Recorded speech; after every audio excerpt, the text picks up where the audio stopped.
Good day, ma'am. This is our report, Chapter 11, School Policies and Their Function. School are institutions motivated by a shared vision. Necessarily, school must have policies for them to realize their vision and mission. These policies are a reflection of the values of the people who created them. Whatever policies are formulated must be done to improve teaching, learning of learners, which is very reason of existing of schools. So we will know most school was have policies. Every policies in school can improve their vision and mission. So bawat patakaran sa isang paaralan or can improve their student o mas pinagtutuunan nila ng pag ng pansin ang pagkatuto ng mga mag-aaral. So, that is the reason why school exists. So, we'll proceed about the policies on collection of contributions. Cognizant of the need of an organization for advocate funds to sustain its operation, duly recognized PTA may collect voluntary financial contribution for members and outside source to enable it to fund and sustain its operation and the implementation its program and project exclusively for the benefits of the student and the school where it operates. So PTA or Parent Teacher Association was authorized to collect voluntary contribution, financial contribution to every members of association or in outside sources. So, ang aim ng pag-collect ng contribution is to support their project and program. So, ang beneficiary nitong project na to and program is yung student and school.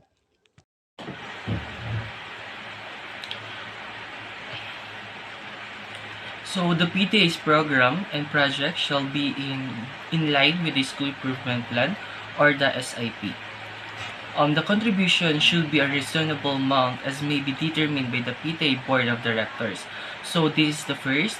No payment of the contribution by the parent members shall not be a basis for non-admission or non-issuance of clearance to the child by the school concerned.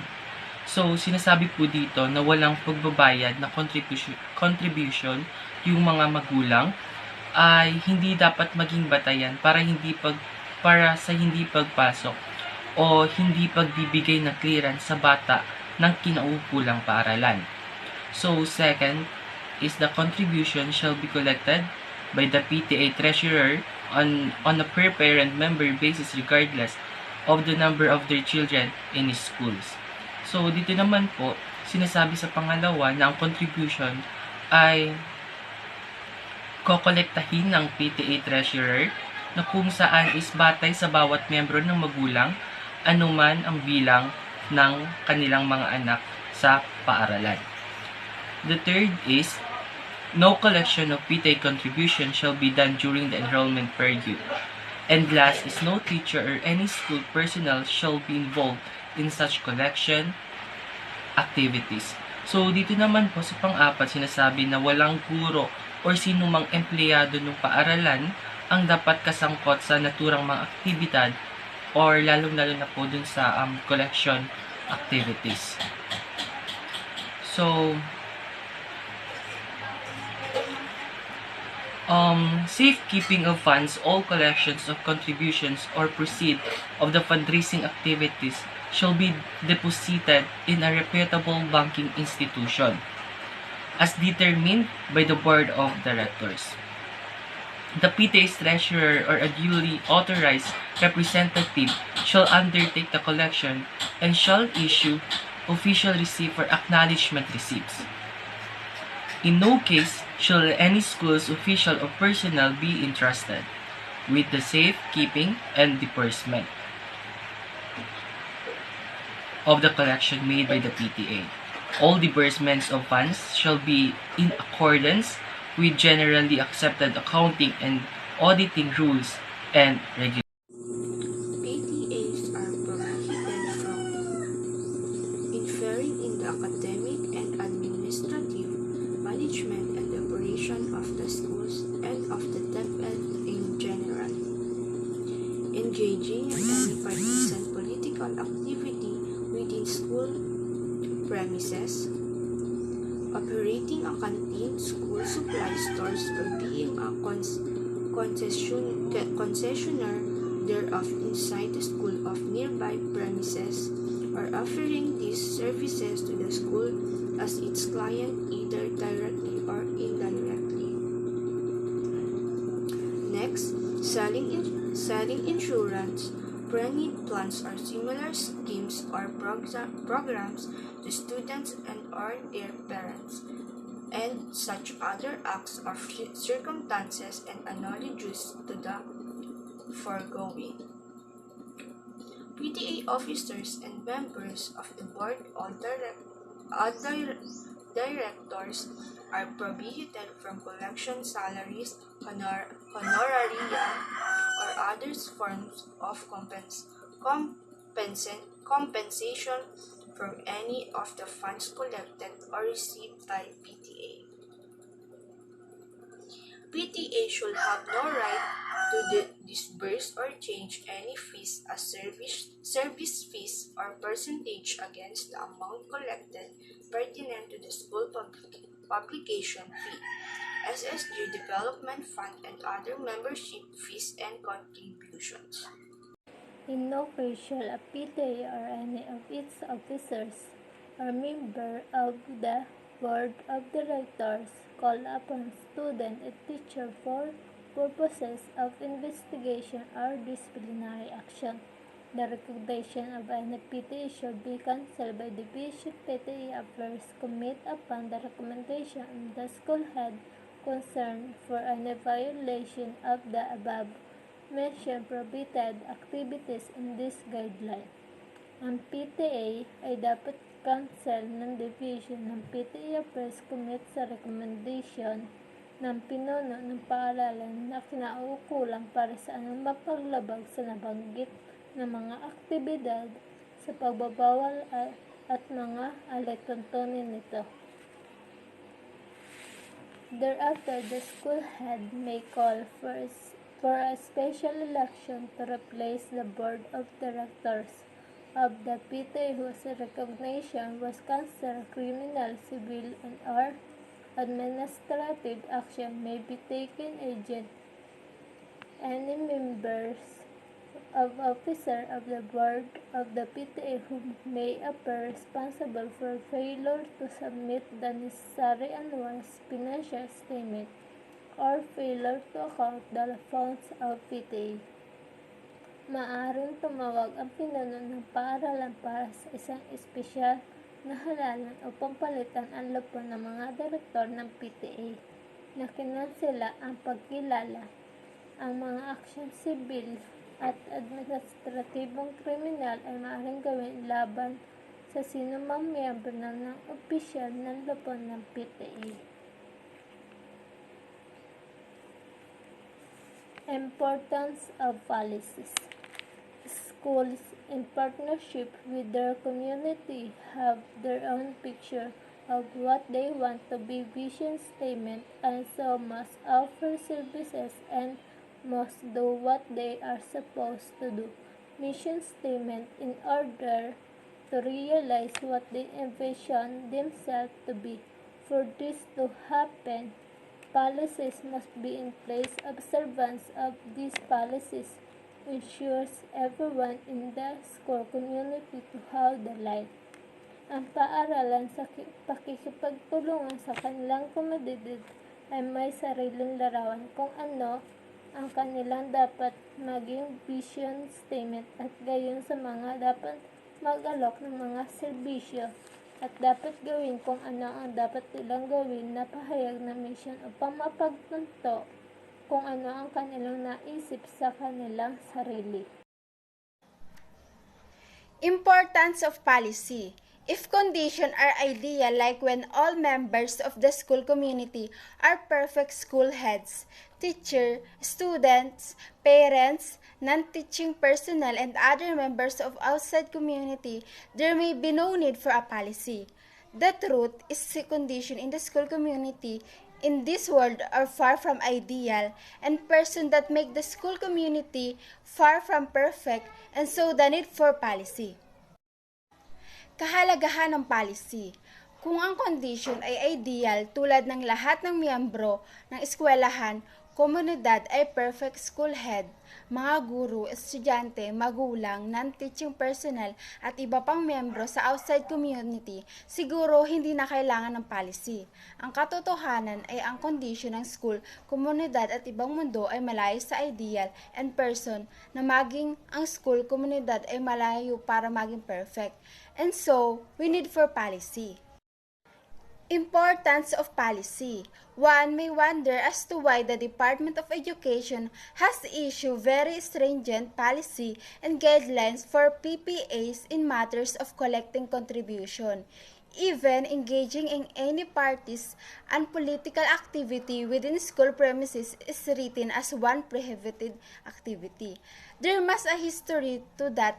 Perhaps malversation of funds and other forms of abuse happened in the past. Importance of policy. School policy on the grading system is important for everyone concerned to know how grades are computed.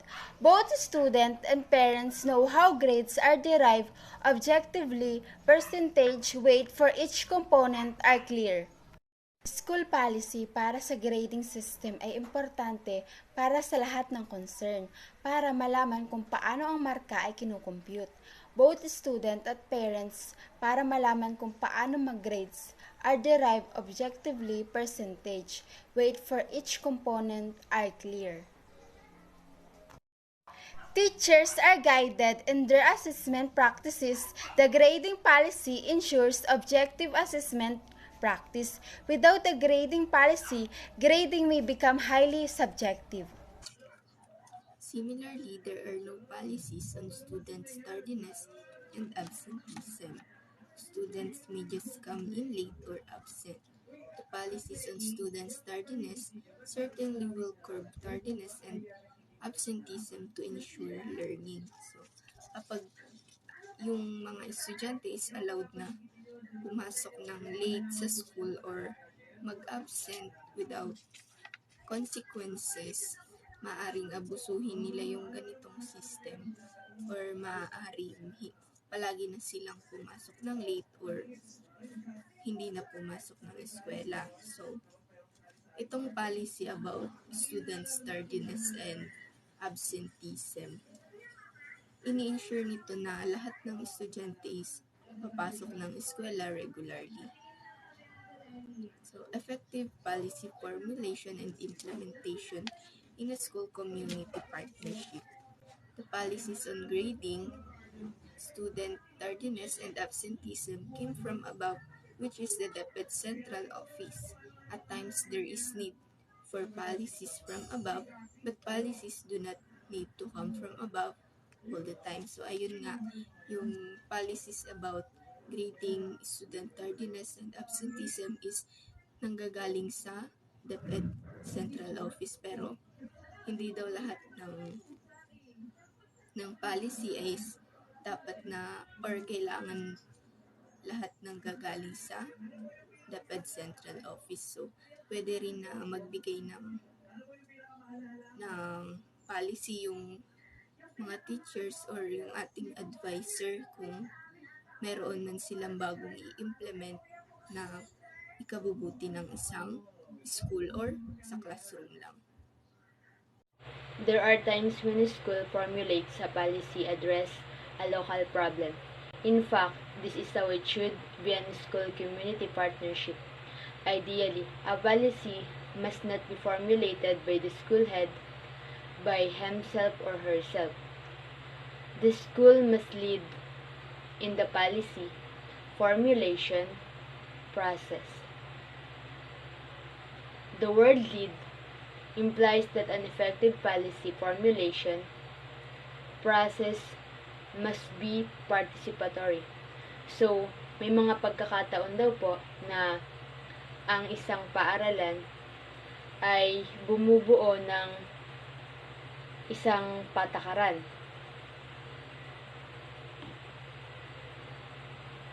upang matugunan ang isang lokal na problema. So, katunayan, ito ay kung paano dapat sa isang paaralan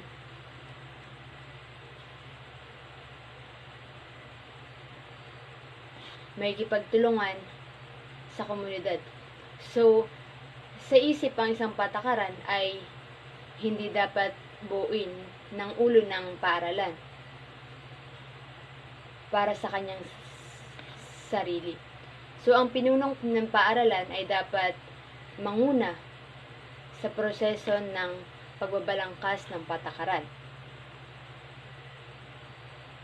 So, ang salitang lead daw po ay nagpapahiwatig na ang isang epektibong proseso ng pagbabalangkas ng patakaran ay dapat na participatory. So, this means that is the best that the rest of the school and community be involved. Two good heads are better than one. So, beside participation of school community develops a sense of ownership of such a formulated policy which ensure a more effective implementation. This school is empowerment in action, aside from involving the school and community in policy formulation. A school head must ensure wide dissemination and correct and clear understanding of the policy. So, ito daw po ay school empowerment in action. So, bukod sa pagsali sa paaralan at komunidad at sa pagbuo ng patakaran, dapat daw po itiyakin ng mga pinuno ng paaralan ang malawak na papalaganap at tama at malinaw na pag-unawa sa patakaran. So, policies are intended to ensure that school performs a realize what they have envisioned for themselves.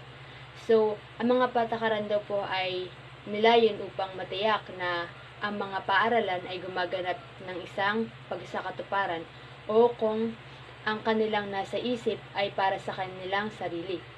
So, there are more policies that are come from authorities above the school since the school is the member of a bigger organization or system. So, may mga patakaran daw po na nagmumula sa mga otoridad sa itaas ng paaralan. Dahil, ang paaralan daw po ay miyembro ng mas malaking organization o sistema. School are also empowered to formulate their power.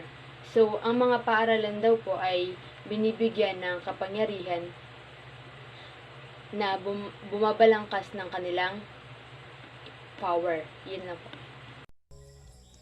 Policies to address their concerns speedily provided they are not contrary to policies that come from above.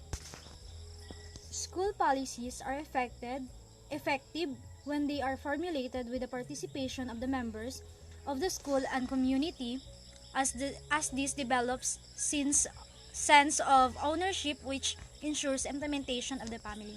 Yung mga school policies daw po ay nagiging effective siya kung meron po tayong pagpa-participation, kung meron pong pag-participate ng mga tao sa school and community.